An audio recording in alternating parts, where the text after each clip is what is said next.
Okay? So I'm gonna play the next video, or let's play a little bit back from here, and then I'll play the next video.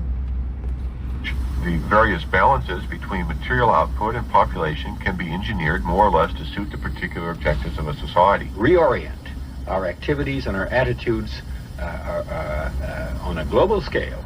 And I think that is possible, but it's probably the biggest single task that mankind has ever faced. It's important for you, I think, to realize that you have really the right only to have 2 children, to expect that you're going to have to make short-term sacrifices. It's important that everyone should have a concept of the world as a whole and should avoid as far as possible bringing up their children in any sense of local patriotism, nationalism and parochialism. We now know, I contend, that we have to have a revolution and we ought to be able to plan it.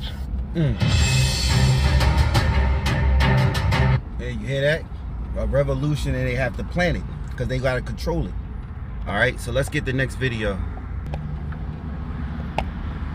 All right.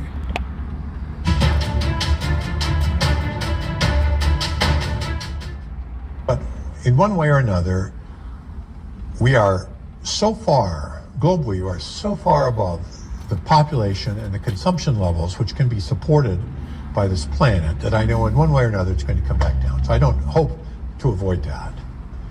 I hope that it can occur in a civil way, and I mean civil in a special way, peaceful.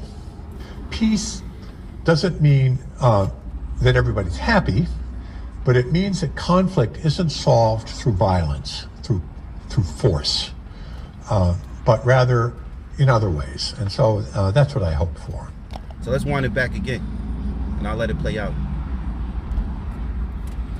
A civil way, and I mean civil in a special way, peaceful. I want you to lay down quietly. Peace doesn't mean that everybody's happy, but it means that conflict isn't solved through violence, through force, but rather in other ways. And so that's what I hope for.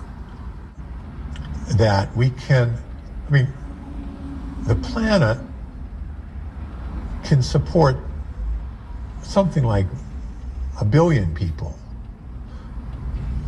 maybe 2 billion, depending on how much liberty and how much material consumption you want to have. If you want more liberty and more consumption, you have to have fewer people. And conversely, you can have more people.